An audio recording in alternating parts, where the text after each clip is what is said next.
Hi everybody, this is Anita or Aria of Tarot and Stars. I'm going to do a very quick flip through of the Star Tarot this morning. This is a beautiful deck. This is the second edition. I do have the first edition. It's unfortunately packed in a box somewhere, but it really, this is definitely an improvement on the deck, this second edition. The first edition had some pretty wide borders on it, and I remember spending a lot of time cutting those borders off because they were just so frustrating. And the art on this is absolutely spectacular, but the borders just didn't really highlight the art very much. So I'm really, really glad that this second edition came out. As you can see, the box it's a nice big one, heavy cardboard. A spot for the cards inside. Of course, you can take all this inside out and use it for the cards and putting crystals in it or whatever you want to do. But it has the magnetic closure on the side. Really love the box. I was going to do, of course, an unboxing, but that didn't happen. I had to open the deck and check it out. So the art is the same. On this deck. The book, I've got to highlight the book. The book, of course, fits in the box. So much information. You can use this book for other decks, I would say, but it really goes into the imagery of each card. So maybe not. It just depends on your preferences, but I would say this book is really, really stellar. So bravo to the publishers, and the publisher is, I believe, Red Feather. I'm not sure why that's not on the box, but let me go to the first page of the book. Yes, Red Feather. It's right on the title page. There you go. So let's do a flip through real quick. The Fool.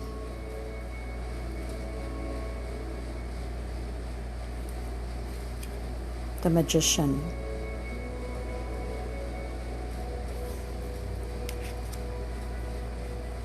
The High Priestess. Really pretty. It's rider weight based, I would say, but there's a lot of very cultural imagery in this deck. So you'll see some, Native American, First Nation imagery, and other cultures as well. This is the Empress, nice and lush imagery here with the animals. The only flaw in this deck is the misspelling of the word Emperor on this card. It's spelled correctly in the book under the card description, but the card itself should have said Emperor. So I hope they fix that. I was thinking it would be kind of cool if they sent everybody just a replacement card. Maybe that's not going to happen. I don't know. The Hierophant. I really liked this because this took the image of the Hierophant and made him look more like a shaman, which makes more sense to me in today's common definition, and the meaning of the card too. So I would have called him shaman, but that's just me. The Lovers. You still see Lilith up there. Little bit of religious imagery, but not much in this deck. The Chariot. Oh, I didn't show you the backs. That's the back. So it is a little bit different than the back of the other first edition. The Strength card. I don't know, I would have showed that with the Sun. Again, that's me. I think because this is the Star Tarot, we're seeing a lot of night skies in the cards. The Hermit, which is the image they're using on the box in the book.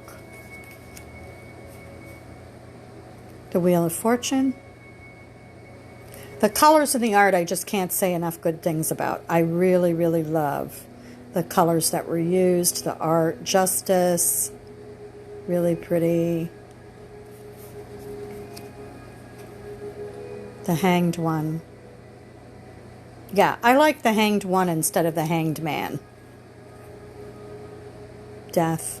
It doesn't look so malefic, this deck, the Death card in this deck. I do like the use of the I'm not sure if that's supposed to be a phoenix or a half phoenix, half peacock, I don't know, but I really, really like this Death card because it just doesn't look as scary.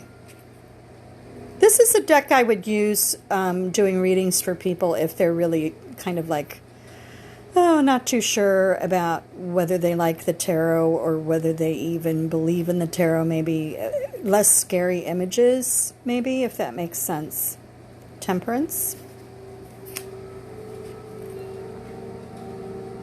The Devil. Again, not as malefic. The Tower. Again, I'm doing a flip through here with the Star Tarot 2nd edition, which was just released in April.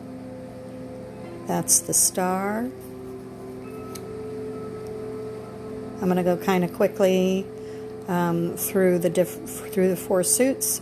This is the Moon. I like this. They're showing an owl in this one and the moon phases, in addition to the ravens, the lobster, and the wolf, and the dog that are on the traditional Rider-Waite. The Sun, so pretty.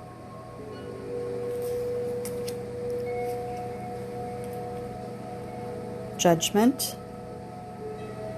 A little bit of Native American symbology there. I'm not sure if that's supposed to be Mount Shasta, but it sure does look like it to me.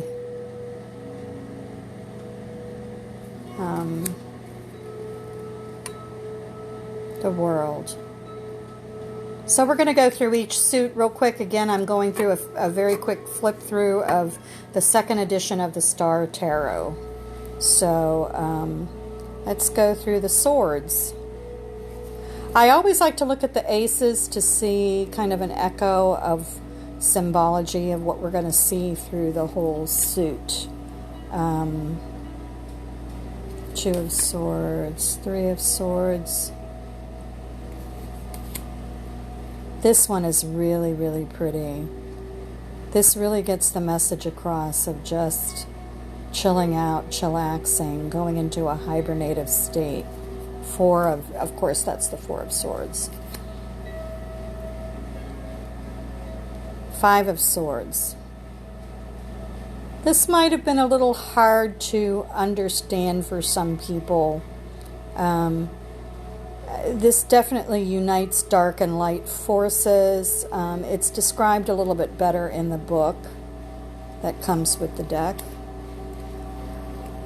6 of Swords. This is another one I kind of have to review through the book. But I like the image of what it looks like on the top, and it goes into kind of like the dark mode below the surface of the water. So I think it accurately describes, the meaning of the card. 8 of Swords. I didn't really understand how this particular image would make somebody feel blocked or maybe in a non-movement type state. Again, that's a card I have to review. This was very detailed, and I loved this 9 of Swords. I think one thing to point out is that butterfly in the middle of indecision, and anxiety, and putting yourself kind of in a really negative state. You see the spider hanging on the top left, and you also see the butterfly coming out of the center of the web there. It's caught. So which way is it going to go? You know, is the butterfly trapped? I don't think so. So how do you get yourself to the state where you can fly free and not feel that anxiety? Ten of Swords. Ten of Swords is the end of something. And maybe this, to me, this card says you've been awakened. So that does happen at the end of something. You become awakened. It's whatever you're doing, that's not going to work any longer. It's a realization. I like that. So we're going to the Prince of Swords. Very much Native American spirituality. This comes from a different culture, I would say Greco or Roman, something like that. Knight of Swords. Really pretty Queen of Swords. And they pictured her with swans instead of the owl that she's usually portrayed with. And an eagle for the King of Swords. Okay, so now we're on the wands. Beautiful ace. Beautiful. The 2. And you see the astrological wheel here. 3 of Wands, butterflies. 4 of Wands. I really liked this is definitely symbolic of home and celebration. Beautiful card. 5 of Wands. 5 of Wands in most decks is conflict. I think this is having the conflict go on around you and coming to some type of resolute peace within you. And the volcano behind her, maybe this is Pele, you would think this is chaos, but yet she's drawn inward and peaceful. So very interesting how that was interpreted. 6 of Wands, being celebrated. 7 of Wands. This is speaking your truth. This is that energy. 7 of Wands, speaking truth. 8 of Wands. 8 of Wands is movement. Very quick movement. The time is right. With the stars and the lightning bolts, I would say, you know, you're very, very blessed to be a part of this timing, because this is how you can move forward. To me, it's like that energy after Mercury has been retrograde, and then all of a sudden it turns and it's going back the right way again, the correct way in its orbit. And it's that forceful energy that happens at that time. Everything begins again. It's kind of like a new slate. 9 of Wands. This is a wounding in most traditional decks, but able to be in defensive, or offensive mode in spite of being wounded. This is the experience of someone who's been wounded, but knows how to move forward and kind of watch their back, as it were. So I'm not sure if this card portrays that. Again, this is a card I'd have to kind of like explore in the book. But beautiful card just the same. Opposing forces with the white and the black wolf. 10 of Wands. This is taking too much on in most traditional decks. Maybe this person is overcommitted, but has to have help from the animal that's noted by many shamans to be the strongest in the world, which is the bear.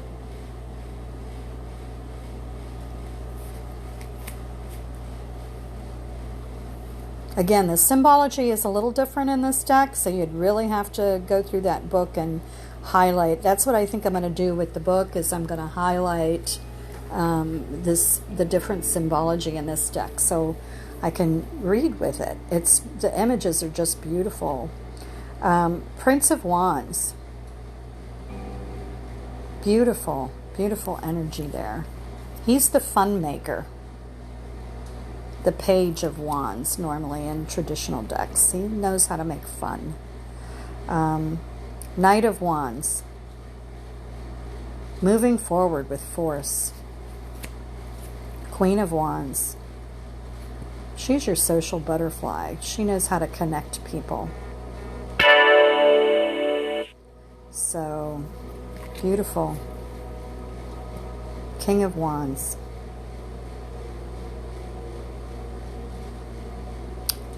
Very, very controlled energy. Knowing when to use it and knowing when to refrain. Let's go to the cups. There's your beautiful ace.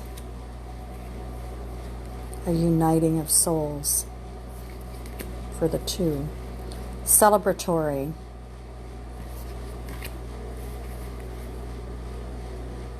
Four of Cups. What a beautiful card that is. And the Four of Cups is accepting those emotional things that are given to you, not blocking them, accepting them. This is gratefulness. Being grateful for what you have and not falling into the mode of spilling or being sad over what you've lost. Six of Cups. Nostalgia. Seven of Cups. Sorry for all those notifications, y'all. I know you can hear them. Seven of Cups. Illusion.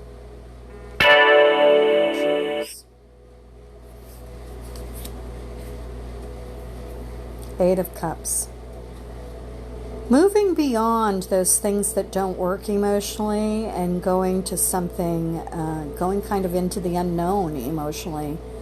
Backing off those things that don't work. It looks like the guide is the dolphin, the spirit guide, and the dove. So you're moving into a peaceful mode. This could be a relationship gone bad or an emotional situation that just no longer serves you. Beautiful energy there. Nine of Cups, your wish card. What you wish for, you will get. Love and abundance. Ten of Cups. To me, this is just like happy family. I think of that Chinese dish. Everything is beautiful. This card is almost always portrayed with children. This is your love relationship perfectly. Okay, now we're going to go through the court. Princess of Cups. So they use the Princess of Cups and the Princess of Pentacles for the pages. And then in the other suits, for the Wands and the Swords, it's a Prince of Wands and a Prince of Swords. So they're kind of like trying to make it gender even anyway with this deck. So we've got the Princess of Cups here. And new moon energy, as you can see up here. The Knight of Cups. The Queen of Cups, just beautiful. And the King of Cups.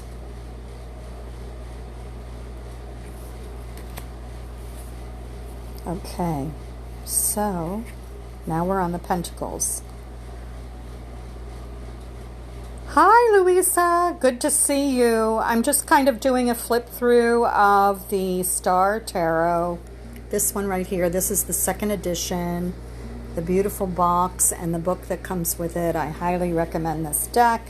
There is a misspelling on one of the cards, the Emperor card, which kind of makes my OCD just freak out. But it's a beautiful deck just the same, and I can certainly use the deck. And I highly recommend it, but Definitely, the book has a lot of information because there's different imagery in these cards that has to be sorted out, I think, before you use them for readings. So we're on the last suit I'm going through, and this is the Ace of Pentacles. Beautiful. Two of Pentacles.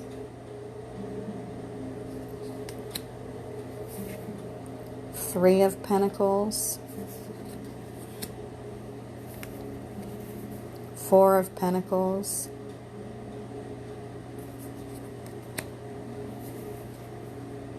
Five of Pentacles. This is feeling like you're locked out, feeling a lot of anxiety about survival, about money, about illness, and whether you'll survive.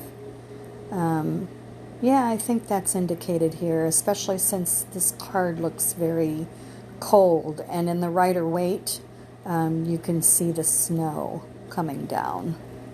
And I guess you could kind of see echoes of it with the stars here on the border. So, Six of Pentacles. This is generosity. Again, some First Nation imagery on that card. Seven of Pentacles. Assessing what you have, using what you have, making it all work. Making sure that what you're putting into it is what you're getting back. Eight of Pentacles. The Master. You can see the hands up above. So this is the person that creates with their hands. Nine of Pentacles. The woman that has, she has what she needs. She's complete.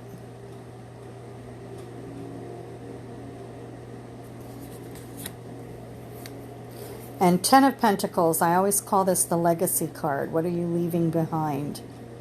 Are you preparing for your family? And you can see the key at the very bottom, which I'm sure opens the house in the background. So the key to our life and to love and to emotions is, what do we get to leave behind so others can remember us? Our legacy. So here we're on the court. So this has the Princess, which is the Princess of Pentacles.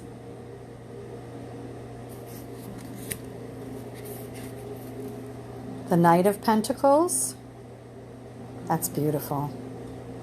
I love the lushness of the Pentacles court in this deck. Look at that, the Queen of Pentacles. Blessed be, Maureen. Beautiful card. And then we've got the King of Pentacles, the Sugar Daddy. He's the one that has and will help others. And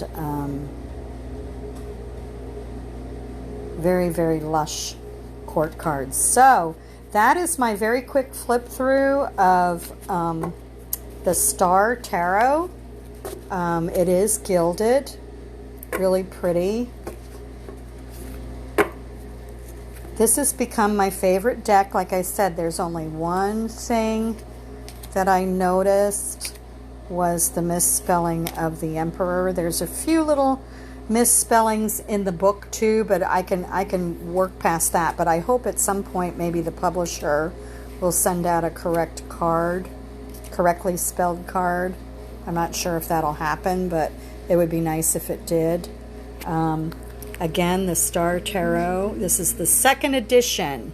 The first edition had the wide borders, and it also was coated in some kind of plastic, so when you cut the borders off, it looked like it was the plastic or lamination was going to eventually peel off of the cards.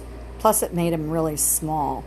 So I really, really like this with no borders because it just makes the art pop. It's beautiful. So yeah, I love the second edition. It has a huge box with a magnetic closure. So again, I highly recommend this deck if you can move past that error on the Emperor card. I will be using these, but I will be reading in the book. As I said before, the imagery is all different, including a lot of animal imagery that I'm not familiar with in this particular deck, and I really want to review the book before I start using it. So I'm going to close this down. I want to thank you all for being here. And I will be doing these from time to time. I'm also doing lives regularly on Instagram under Tarot and Stars. So if you catch me, I'm usually doing like an Ask Me Anything session. Sometimes I'll try to hit it up in the morning, like 10 or 11 with my cup of coffee. I'll stay online for about a half hour, 40 minutes. And just anybody who wants to ask a question, I'll flip some cards for you. I am back in Tampa. I'm living in Seminole Heights after a year away up north, which didn't work out so well. So I'm glad to be back, living in Seminole Heights and hoping to have a location where I'll be reading regularly really soon. So I'm looking forward to that as well. I did a little poll this morning about the political situation, and what I got was surround yourselves with love and learn about healing.